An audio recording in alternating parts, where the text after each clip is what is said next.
Hello everyone, this is my first impression of Total War Warhammer 2. So I've already completed a campaign as the Lizardman, and I'm in the middle of one as the Dark Elves, as you can see. I've pretty much taken over the north. I did a bout with the Skaven, and then I took out the Dark Elf faction that was over here. I originally tried to take out the Dark Elf faction that occupied this area right here, but the Hmong decided to attack them, so I wiped out what was left, and then I took out all the territory the Hmong had, and I made peace with them because they realized that, hey, basically, this guy could fuck us up. So this is, I'm going to try to structure this kind of on the get-go, so it's kind of an impromptu impression, if you will. So I've completed a campaign as the, not the Skaven, but the Lizardman. As you can see, I took over pretty much most of the Southlands and actually made a landing in Nagaron. Oddly enough, I'm also showing the Dark Elves. And then I also did that with the High Elves because it got to the point where it was just me, and then there were a bunch of like human and dwarf factions that I kind of buddied up with because I took out the undead for them, which I believe those two undead factions, one of them's going to be the Tomb King. So 2 kings confirmed. And then I also had there was another faction of Lizardmen that I was allied to, and I confederated with them like right before I ended the game, but that ended up lasting me about 173 turns, give or take. It was a fun campaign. It was a bit frustrating. The Vortex whole tidbit I'll get into here in a moment. But overall, like, as the Lizardman, I liked playing the Lizardman. But it's between them and the Skaven as far as my favorite faction goes. I have not played the High Elves yet. But judging from the units they have, and then the units that I've used as the Dark Elves here, it seems like the factions are a little bit too similar, to say the least. There are obviously some differences. I think the High Elves have better monsters, but the Dark Elves have better... I don't know. But they're definitely similar. So anyways, what I have right now... Favored of the Witch King. I have the Dread Queen Serena, and then I also have Claudia, alongside Malekith, who's like, who's basically like the evil version of Balthazar Guild, although I only say that because, you know, they're all both wearing metal masks. And of course I have Morrigan, the Witch Hag, or the Death Hag, rather. Although more accurately, that should have been Flemeth. But yeah, these two have been basically wrecking shit, taking over and whatnot. Let's see.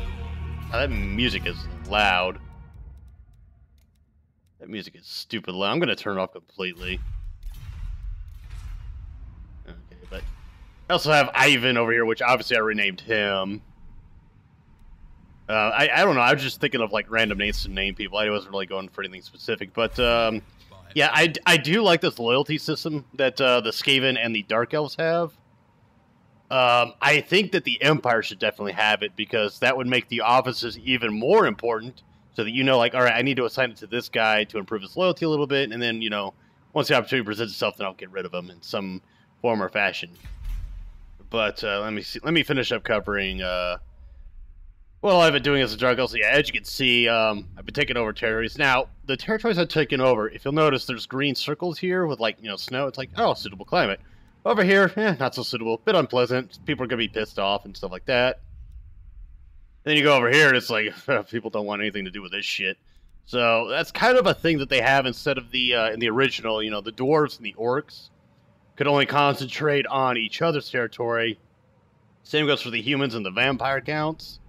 So they did away with that, and they just made it to where, like, okay, instead of that, we'll allow you to conquer any territory you want. But there's a penalty if you conquer a territory that's not suitable to your faction. And that makes perfect sense. I like that. That's so much better than what they had before. Granted, there was the Conquer Anywhere mod that basically did away with that anyways. But if they implement this into the combined campaign, I can get rid of Conquer Anywhere because I like this thing a lot better. Because it makes so much sense, so much more sense than what they had before. Let's see, what all do I have in my... Oh yeah, the Witch Elves. Well, the Witch Elves are basically similar to the... What's the Wood Elf incarnate version of them? I forgot what they're called. The cold winds rise. He just randomly says that. But yeah, I like the Witch Elves. Although I think at some point I'm going to switch the Witch Elves out to... rather, I'm going to switch her out. Noble blood. for her, because it makes sense for my my Dread Queen here to have the Witch Elf here, or the Death Hag hero with the Witch Elves, just, you know, so they're together. Yes. Then let's see, with him I have the Blackguard of Nagaron, which that's actually a starting unit you get. The Bleak Swords, which they're kind of your standard swordsmen. You have your standard Dread Spears, which are your standard spearmen. And Shades are my favorite fucking unit. I love Shades. They're a little OP in my opinion, but I still love them all the same. Cruel Dreadlord. Dark Shards are your basic missile infantry. Again, I think range is a little overpowered when it comes to the elves. Just a little bit, but I don't know. I couldn't tell you. This is just from my experience. I think it's a little OP. Some people may disagree. Others may agree. You know, it is what it is. But there are ways to counter range. For the Skaven, they have that tunneling ability, which I'll get into later. Lizardmen, they have their flying units. And then the High Elves have their own range units. So, you know, in a way, there's a way to counter everybody's range in this game. Let's see, what else is going on? Oh yeah, then I've got Morathi, wherever the hell she's at. Me and her are kind of buddies for now, which it makes sense that Malekith and Morathi would be friends, considering that they're mother and son. It wouldn't make any sense for them to fight each other, unless it was Morathi just testing Malekith, or Malekith proving to his mother that he is the one, but she believes he's the one, so, you know, whatever. I'm going to try to confederate with them at some point. Admittedly, I hope, I really hope that they're both in the same faction when the combined campaign comes out, because it would make no sense for them to be on two different factions. It would make no fucking sense at all, especially considering the shit that they've done together. I guess to quickly show you the Skaven campaign, I'm not actually going to load it up. I played as Clan Moors, and I've taken over most of the south. The problem is the Lizardmen that start up in this kind of eastern area ended up taking this island from the High Elves that you start off at war with. So I basically took over their two spots because they declared war on me for whatever fucking reason. And I took out those two and they're like, oh, do you want peace? And I said, oh, sure. You know, that's fine with me. Well, I didn't know that the High Elves that start off in these little islands here were at war with me, and then they suddenly land a big-ass army. So I'm like, okay, I got to stop what I'm doing up here and charge the fuck down there. So I kicked their asses, and then also at the same time, the Lizardmen decided to attack me as well. And they took over the provinces, like, right there. So they took my barracks away from me for a second fucking time. So I kicked their asses, both their asses. And then the High Elves, you know, they tuck tail and run. Lizardmen were like, do you want peace? I didn't give a peace. I wiped them the fuck out, is what I fucking did. I sailed down there, and I raised that fucking island to the fucking dirt. Or to the ground, rather. Yeah, dirt, ground, same thing. But my impressions with the Lizardmen, again, were really good. I like the Lizardmen as a faction. Skigs feel a little useless, not gonna lie. Barring the pterodactyl dudes, which I feel like are weaker versions of the gyrocopters, although at least, unlike the gyrocopters, they can actually tango in melee. If you aim them at artillery, they can do a fairly good job of taking out artillery. The missile units, though, I barely bothered with them. I used them in counter sieges, but that was about it. But even then, they didn't really do a whole hell of a lot. They are not, to be fair to them, they are not half bad against, for example, Chaos Giants. They're not half bad against them. But that's only when there's something in front of them that's, you know, taking all the damage, taking all the blows and stuff like that. Again, I have not played the High Elves yet, so I can't really say if I like the High Elves or if I dislike the High Elves. I have fought against the High Elves, though, and I have beaten them pretty much every other time. There's been a couple of occasions where they beat me. That was because it was a minor summit where it was kind of a toss-up. Where it's like, I might be able to pull out the upset, but unfortunately I didn't. Turn the snow red. Yeah, I'm really waiting for that, the Blood DLC, or it's going to be FLC. I fucking hope it's FLC. So help me God, I have to pay for this. Actually, I'm not even going to pay for it if it's fucking paid mod. I'll just wait for a modder to... I don't know. But as far as I know, it's going to be free LC. I don't see why they would charge people for the same damn DLC when they could just, you know, upload it as a FLC. Although the first FLC is going to be the combined campaign, so that is free of charge. So you won't have to pay money for that. Thank fuck. And I completely forgot what I was talking about because Malekith threw me the fuck off, which is why I'm staying away from him. Oh yeah, the factions as a whole. Yeah, the Skinks, again, kind of useless. They're okay as fodder units, but you get to, like, once you get to a certain point, you don't really need fodder units anymore. You can just use Sauruses. I barely even use the Temple Guards because they they didn't really do any better or worse than the regular Sarses. I think the only perk to them is that they don't have that berserk mode, if you will. Because when lizardmen take enough damage, they basically just lose their shit and they go crazy and start just smashing everything in sight.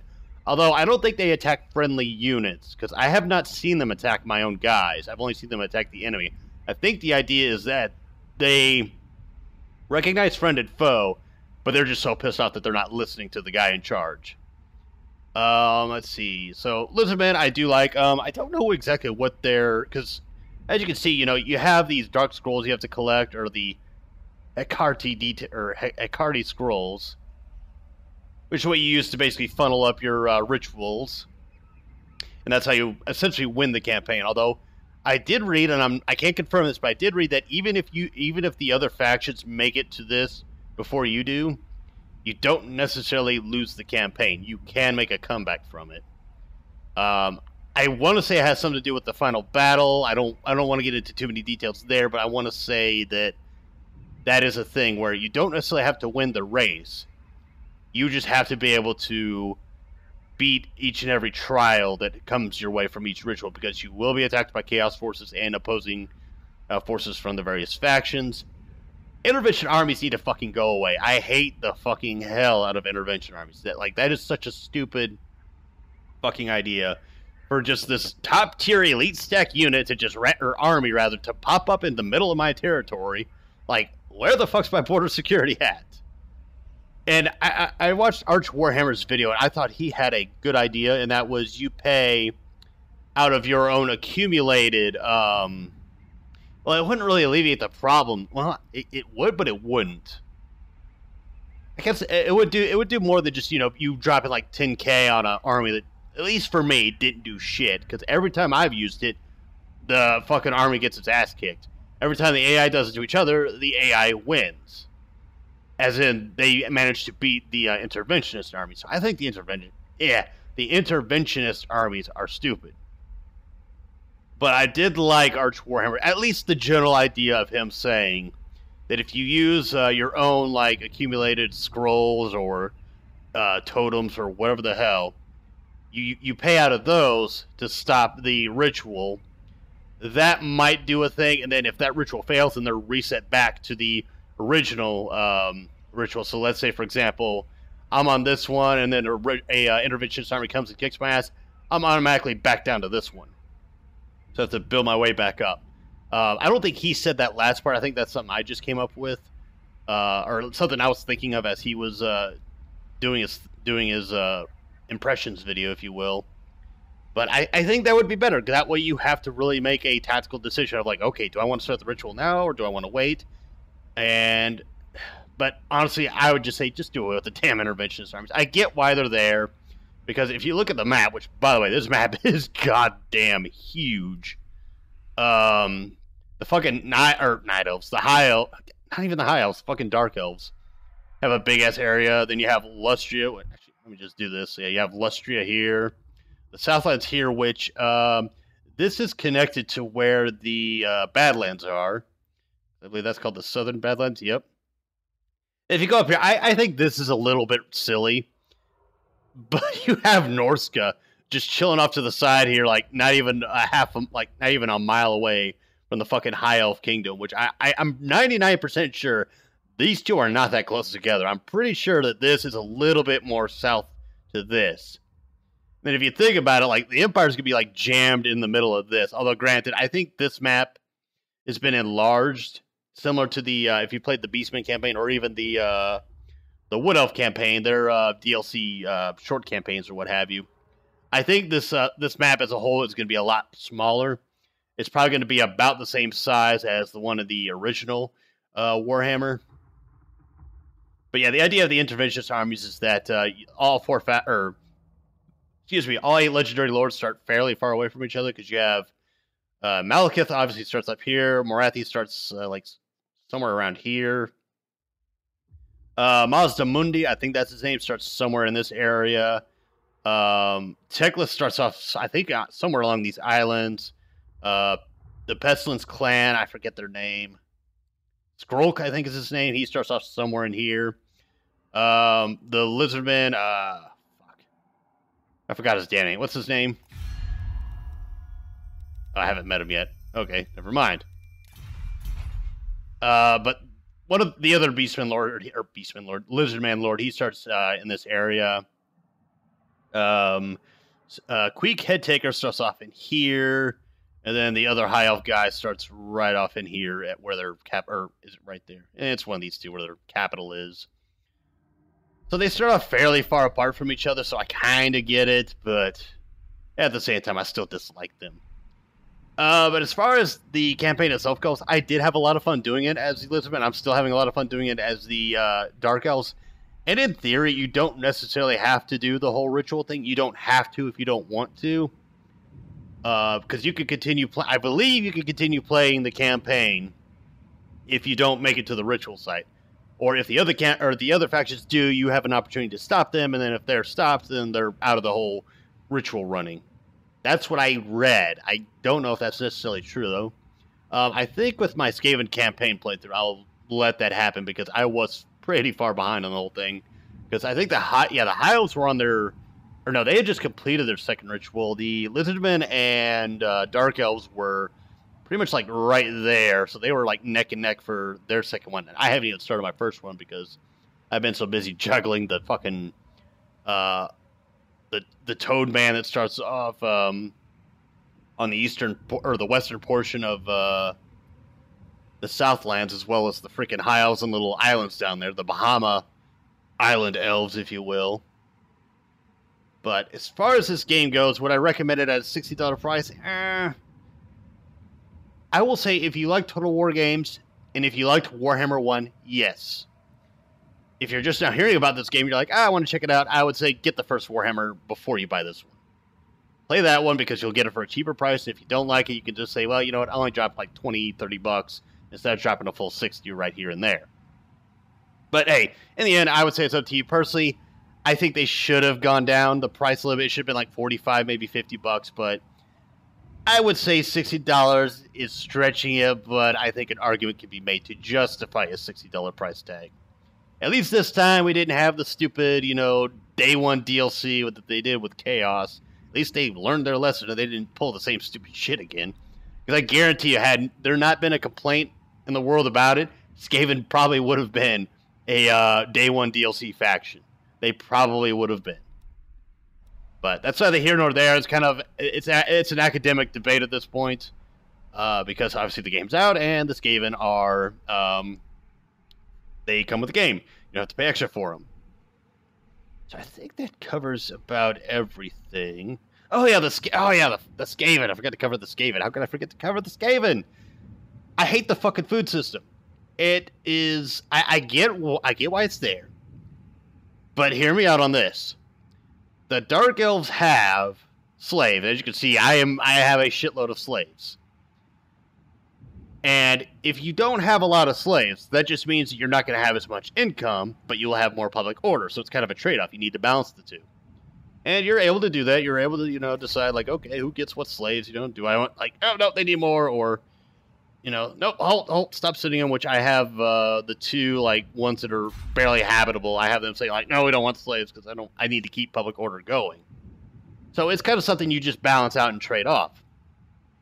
From what I read, or from what I saw in the High Elf trailer video that Creative Assembly did, or the Total War YouTube channel did, they have influence, which there's no penalties to not having enough influence other than you don't get the rewards of having a lot of influence. And that is, if you have a lot of influence, you can get some kick-ass generals, you can get some perks and stuff like that, so you just get more too, because it's like people look up to, like, hey, yeah, we like this guy, we want to make him happy. If you don't have enough influence, they're just looking down and you're like, fuck this schmuck. He's a fucking B-list player. Fuck him. I don't know if the Lizardmen necessarily had a third resource. I want to say it was their geometric web or something like that. It was geo something web. Essentially, it ties into, I guess, how much. Actually, I didn't really learn a whole hell of a lot about it. I don't recall. Yeah, I didn't have any penalties for not having a strong one, though. So, but with that said, the Skaven have their resource being food. and they get food from eating or from taking captives after battles, from sacking settlements, that type of thing. And early on, it's fairly easy. But as you expand and as you get, as you get more settlements, you get more territory and stuff like that, it becomes stupid hard to manage that shit. Like, stupid fucking hard. Now, granted, to be fair to the game and to the creative assembly and to those that are defending or that are attacking it, rather, although those are two opposing sides. Okay, just to be fair in general, okay? To be fair in general, the penalties for not having enough food, they aren't that big of a deal. They're annoying, but they're not game-breaking. They will not cost you the game itself. Now, granted, there is a -10 leadership, which Skaven need every little bit of leadership bonuses they can get their little gritty hands on. But it doesn't... It makes it harder, but it doesn't make it impossible to continue onwards. So, it's almost an optional resource to a degree, but it is better to have at least a manageable amount of food. So, have it in that 40 to 50 range, which is where I've been able to maintain it. Me getting above, 70 has just been a pain in the ass to do. Now, you can raid, and I think each army that raids generates 3 food. However, for each settlement you take, that's like, I want to say like an automatic, like each settlement is worth 1 food, I believe it is. So your settlements are worth food, your armies are worth food, and you've got to manage that in between raiding, sacking, and stuff like that. So you almost have to pick and choose which settlements you want to take, because you got to decide which settlement is worth it. And that also means balancing out your armies, because I believe each army takes up a single amount of food. So it's not really the cost of, the food cost itself. It's how to maintain it going. Now, in theory, what you could do is you could have a single army. All right, let me show you for. Let me get a visual image on this shite, eh? So you see these 3 islands. Each one has a settlement on it. You could, in theory, with 3 armies, have each one raiding a settlement and have it comprised of nothing but slave rats, Skaven slaves. Yeah, Skaven slaves. We'll just call them that. And that would give you 9 food at the cost of 3. So in theory, you'd be making a 6 food profit. But at the same time, you have to make sure that these settlements are not getting back up to speed, that they are just suffering and suffering. So every now and again, you've got to run in, sack it, walk out, and just continuously raid. And yeah, that will hamper your income a little bit, but Skaven slaves are only worth like 17 to 18 gold. Plus the generals that offer upkeep. But just about every Skaven building generates some income. And if you think about it, that's 6 food, so that's 6 potential settlements, that's 6 potential armies. It's just a thought. It's a bit cumbersome, and I do believe that when I do a actual Let's Play of the Skaven, I am most certainly going to be investing into a mod. Speaking of mods, I'm kind of scared as to how Radius is going to handle the Skaven. Jesus Christ, can you imagine just massive amounts of freaking storm vermin. Just storm vermin, clan ogres, and hell pit abominations for days. That is something I realized about the Radius mod, and you can look at it in my own Let's Plays. And that is that when he makes adjustments to the races, the lesser units just kind of phase out of non-existence. Or they just phase out of existence completely. Because you eventually get to a point where you can just afford having just massive amounts of elite infantry armies, just the best of the best. And you can afford their income and all that stuff. Now, he did, in fairness to him, he did release a mod that negates that and basically takes away the modded upkeep. But at the same time, it's like, why would I bother? But I don't know. It's not really fair to jab at a guy when he's offering, essentially a compromise, an option, if you will, because options are great. Everybody deserves options. And as far as I know, this whole ritual thing will not be part of the combined campaign, and I don't think I will necessarily do a playthrough until the combined campaign comes out, in addition to mods. Because I hate playing without mods. I mean, it is a playable game without mods, don't get me wrong. And it's still a fun game without mods, but it is not as fun as it could be with mods, because mods make everything better. They enhance the game. So I eagerly await for them to enable mods again, because for the time being, as far as Total War Warhammer 2 goes, the mod manager is no bueno, or not no bueno. It's not working, or rather, it's not working. It's been disabled because they want to have proper testing. They don't want to have it to where the mods are out and then people are complaining about shit, and then they realize, oh, it was because of the mod that was happening. So I get it. I get why CA's doing what they're doing. I hate it, but I get it. I hate it because, you know, I'm a stingy motherfucker. I want to be able to, you know, do my own, or a selfish motherfucker rather. I want to just be able to go mod crazy and not give a shit in the world. But I get that it is their product. They need to make sure it's as best as it can be. You know, I take that with a grain of salt. I say that more to Sega and less to Creative Assembly, because I know Creative Assembly actually gives a shit. Sega, on the other hand, they just care about the big green. If they're making enough money, they don't give a fuck how bad or good it is. But anyway, folks, that's kind of my impressions. I know it's kind of all over the place, but that was my impressions of Total War Warhammer 2. I like the game. I like it a lot. I'm probably not going to be playing it much today, though, because I feel like I just need a bit of a break. I don't want to, like, burn myself out before the mods come out, so I might do a campaign of this before the combined campaign or the combined map comes out, but at the same time, I don't want to be in the middle of one and then the combined map's out, so, you know. Anyways, as Fleming Chuck would say, potatoes, which I've been watching a lot of his reactions lately. That was kind of how I was eating up the time in between the last couple of weeks and then the release of this, just watching some of his stuff and watching a couple other people's stuff. That's also why I haven't been uploading as much, because I've been catching up with TV shows and doing other things. I just needed a break from recording. But yeah, that's about all I have to say, really, about Total War Warhammer 2. So let me, guys and gals, let me know what you guys and gals thought about it down below. And if there's anything I missed or that I should have touched on, also let me know, because I imagine there's a couple things I probably missed. As far as my favorite faction go, again, it's tied between the Lizardmen and Skaven, although the Dark Elves are. I'm kind of liking them a bit more, but only because of the food thing that the Skaven have. I don't like the food thing. I get why it's there, but I don't like it. So, but yeah, I guess in that case, it's Skaven and Dark Elves are kind of contesting. It's Lizardmen for the moment. So, I will definitely do a playthrough of each faction, though. I'll definitely. I don't know if I'll upload a video, you know, specifically detailing the High Elves, but I'll certainly make a note of it in the next playthrough I do for a Let's Playing purpose.